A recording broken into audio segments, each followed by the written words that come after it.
नमस्कार दोस्तों, मेरा नाम डॉक्टर भूपेंद्र है। मैं department of geriatric mental health, king George चिकित्सा विश्वविद्यालय में एसोसिएट प्रोफेसर हूँ। मैं आज फिर आप सभी के साथ एक नए वीडियो के साथ उपस्थित हूँ। क्या आप सभी ये समझते हैं, क्या आप सभी महसूस करते हैं कि जीवन में संतुलन बहुत ज़रूरी है? अगर हाँ, तो हमें 4 बातों पर ध्यान देना बहुत ज़रूरी है। जैसे कोई बिल्डिंग होती है, बिल्डिंग मजबूती से टिकी रहे, उसके लिए जो चारों पिलर्स हैं उनका मजबूत होना बहुत ज़रूरी है। अगर हम सोचें कि एक पिलर अगर कमज़ोर भी रह गया तो कोई बात नहीं, ऐसा नहीं हो सकता। अगर एक पिलर भी कमज़ोर होगा तो आपकी बिल्डिंग बहुत जल्दी गिर जाएगी और उस पर आप ऊंची इमारत नहीं बना सकते हैं। तो अगर हम चाहते हैं कि ऐसे ही हमारे जीवन रूपी इमारत बहुत ऊंची हो और हम बहुत ऊंचाई तक जाएं, बहुत आगे तक जाएं, तो जीवन में संतुलन बहुत आवश्यक है। क्योंकि ये संतुलन ही हमारे जीवन को संतुलित करता है। जैसे बिल्डिंग में 4 पिलर्स हैं, ऐसे हमारे जीवन में संतुलन के लिए 4 बातें बहुत आवश्यक हैं। 4 बातों में पहली बात है मन, दूसरी बात है तन, तीसरी बात है धन और चौथी बात है जन। मन, तन, धन और जन, ये चारों बातों में संतुलन बहुत आवश्यक है। एक कहानी से इसको हम समझने का प्रयास करते हैं। शायद वो कहानी आपने सुनी होगी। एक राजा था, उसकी 4 पत्नियां थीं और जो सबसे बड़ी वाली पत्नी थी उसको राजा बहुत कम स्नेह करता था, बहुत कम समय देता था। उसके पास कोई प्रॉब्लम होती थी, दुख होता था, तो जब वो राजा के पास समाधान के लिए जाती थी तो कहता था कि आज मैं बहुत बिजी हूँ, आज हमारे पास ये काम है, फिर आप कल आना। ऐसे करते करते राजा उसको टाइम नहीं देता था और उसकी बातों को पोस्टपोन कर दिया करता था। और जो राजा की सबसे छोटी वाली पत्नी थी, राजा उसके हर समस्या को हल जल्दी से जल्दी करता था, उसको भौतिक सुख सुविधाओं का भी लाभ देता था, उससे बहुत स्नेह करता था।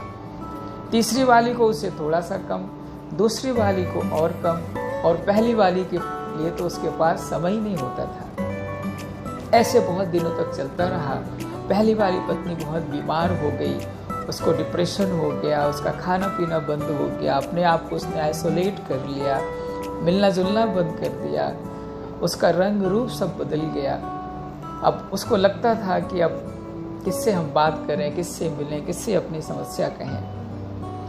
ऐसा चलते चलते राजा बीमार हो जाता है और जब बीमार होता है तो वो सबसे पहले अपनी छोटी पत्नी को बुलाता है, जिसको वो ज़्यादा स्नेह देता है, ज़्यादा प्यार देता है।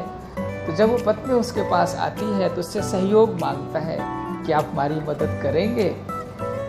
तो छोटी वाली पत्नी कहती है कि नहीं, मैं तो आपके मरने का इंतज़ार कर रही हूँ, कब आप मरें तो मैं दूसरा रास्ता देखूँ। तो राजा को कैसा लगा होगा?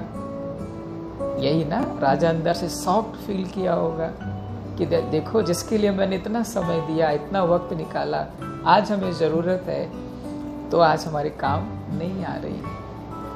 फिर उसने तीसरी पत्नी को बुलाया, उससे भी यही रिक्वेस्ट करता है कि आप मुसीबत के समय आप हमारी मदद करेंगी। तो कहती है, देखिए, मैं आपको सिर्फ आपके घर में मदद कर सकती हूँ, घर के बाहर मैं आपकी मदद नहीं कर सकती हूँ। फिर दूसरी पत्नी को बुलाता है, दूसरी पत्नी से भी मदद मांगता है। तो कहती है, देखिए, मैं आपको शमशान घाट तक आपकी मदद कर सकती हूँ या मैं आपको हॉस्पिटल पहुँचा सकती हूँ, उससे ज़्यादा मैं आपकी मदद नहीं कर सकती हूँ। अब राजा क्या करे?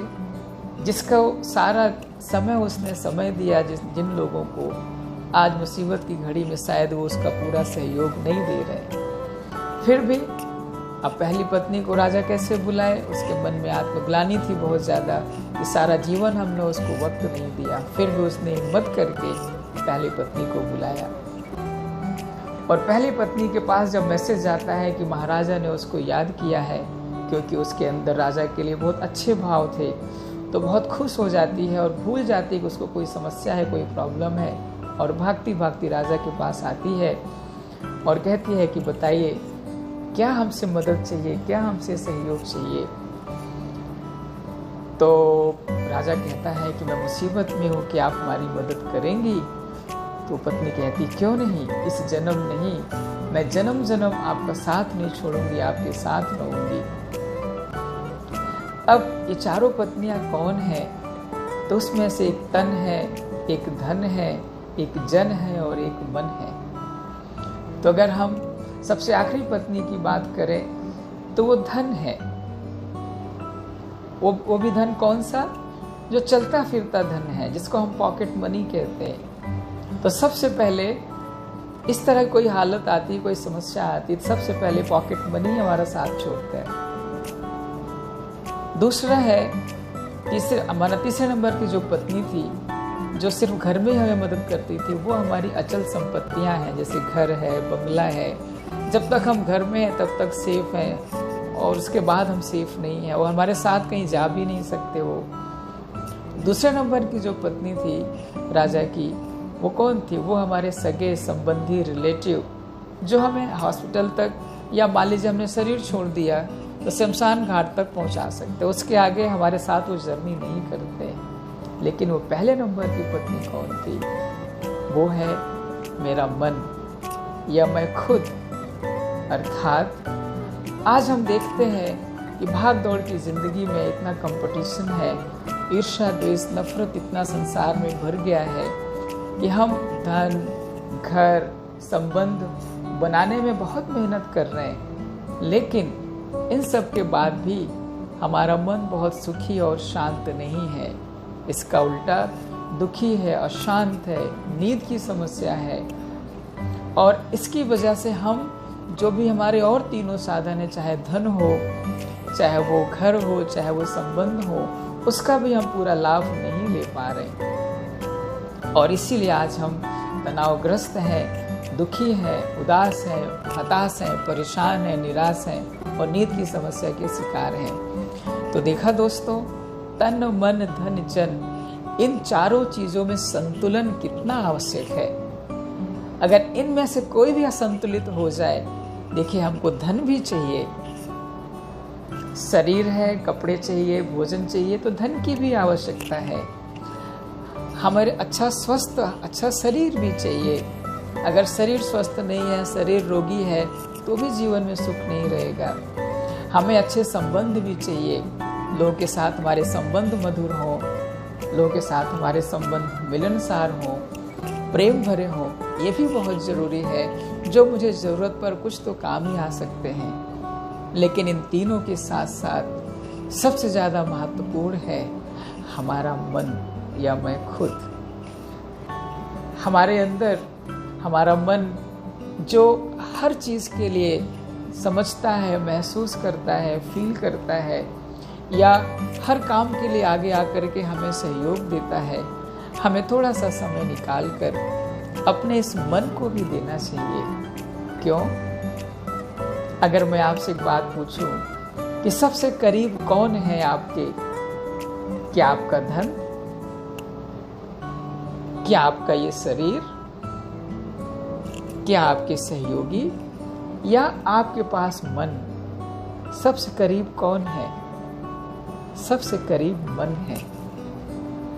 और जो हमारे सबसे करीब होता है वही हमारे तुरंत काम आएगा, और वो है हमारा मन। इसलिए प्यारे दोस्तों, इस भाग दौड़ की जिंदगी में हम अपने मन का ध्यान रखना ना भूलें, क्योंकि अगर हम मन का ध्यान नहीं रखेंगे तो बाकी तीनों चीज़ें बिगड़ सकती हैं। जैसे गाड़ी होती है, गाड़ी का ड्राइवर होता है, अगर ड्राइवर ठीक है तो गाड़ी का ध्यान अच्छा रखेगा, समय पर सर्विसिंग कराएगा, समय पर पेट्रोल डालेगा, सफाई करेगा, आदि आदि। उसी प्रकार अगर हमारा मन ठीक है, हमारी आत्मा ठीक है, आत्मा स्वस्थ है, तो क्या होगा? वो ऑटोमेटिकली जो हमारे तीन और चीज़ें हैं, चाहे वो धन हो, चाहे वो तन हो, चाहे वो जन हो, वो ऑटोमेटिकली सब चीज़ों को ठीक कर लेगा। तो अगर हम अपने जीवन की यात्रा पर बहुत लंबा जाना चाहते हैं या हम बहुत ऊंची इमारत बनाना चाहते हैं, तो दोस्तों ऐसा कभी नहीं सोचना कि पहले ये हम पूरा कर लें, फिर ये हम पूरा करेंगे, इसको हम पूरा कर लें तब उसको हम पूरा करेंगे, पहले धन इकट्ठा कर लें तब हम उसको करेंगे, या पहले धन साथ साथ हम घर खूब बनवा लें तब इसको करेंगे, या हम बहुत फिजिकली फिट हो जाएं तब हम और चीज़ें करेंगे। नहीं, चारों का प्रोग्रेस साथ साथ होना जरूरी है। और जब चारों का प्रोग्रेस साथ साथ होगा तभी जो बिल्डिंग होगी उस पिलर पर मजबूत होगी, टिकाऊ होगी, और जितनी ऊंची आप इमारत बनाना चाहें आप बना सकते हैं। तो आपकी आगे की जर्नी लंबी हो, सुखमय हो, कोई बाधा ना आए, इन्हीं सब भावनाओं के साथ हम अपनी बात यहाँ पर समाप्त करते हैं। मैं आशा करता हूँ कि आप सभी को ये बातें पसंद आएंगी, और अगर पसंद आई हो तो इस वीडियो को लाइक करें, सब्सक्राइब करें और अपने साथियों के साथ शेयर करना ना भूलें।